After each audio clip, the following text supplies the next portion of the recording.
Pour toutes et tous, l'expérience du confinement, outre qu'elle a été nécessaire et riche d'enseignements, aura concrètement représenté une restriction de nos libertés individuelles, notre liberté de mouvement, notre liberté d'aller et venir. Pour les femmes victimes de violences conjugales, ça représente ça, mais également une mise en danger à nul autre pareil.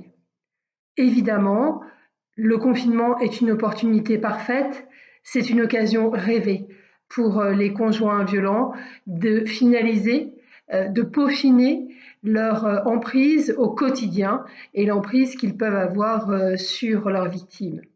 Imaginez un peu d'être enfermé à double tour et d'être enfermé par la loi, par le gouvernement, avec celui-là même qui vous violente.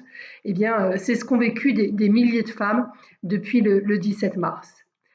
Tous les acteurs et les actrices qui travaillent au plus près des femmes victimes de violences conjugales ont pu observer depuis cette date une recrudescence incroyable du nombre d'appels à l'aide, du nombre d'interventions. La gendarmerie a publié des statistiques et estime à plus de 30% l'augmentation de ces interventions sur des contentieux familiaux et l'assistance aux victimes de violences conjugales. Le 3919, le numéro national, a littéralement été enseveli sous les appels. Et puis, des initiatives se sont mises en place pour essayer de venir en aide à ces femmes. Moi, de ma place d'avocate, j'ai pu observer deux choses.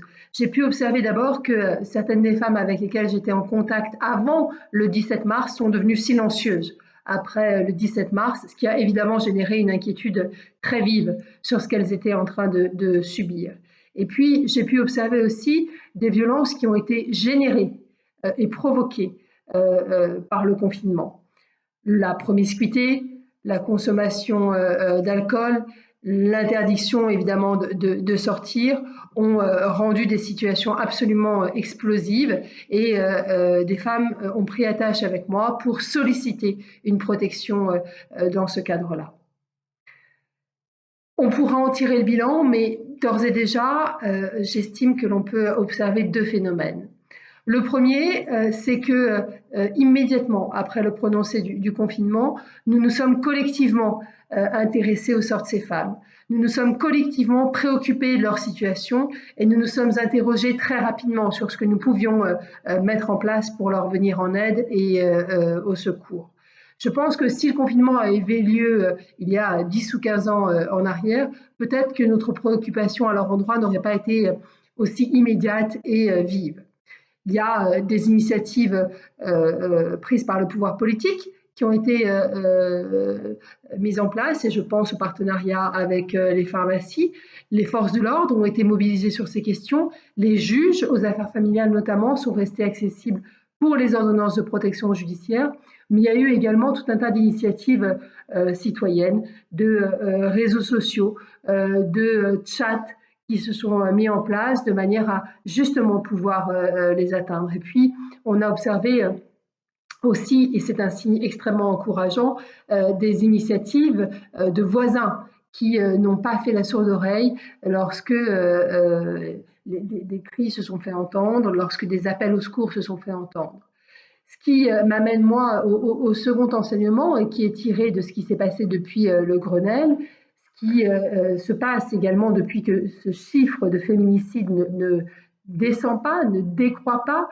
Et je rappelle que 2019 a été une année noire en la matière, avec 151 meurtres de femmes l'année dernière. Eh bien, c'est que le sujet des violences faites aux femmes semble devenir, je suis prudente, mais semble devenir une préoccupation générale. Et il semble que ce sujet devienne l'affaire de tous et toutes. Il semble que nous ne détournions plus le regard et que nous soyons véritablement désireux de tourner la page et de changer de paradigme de société. Alors, voilà, les efforts doivent être multipliés.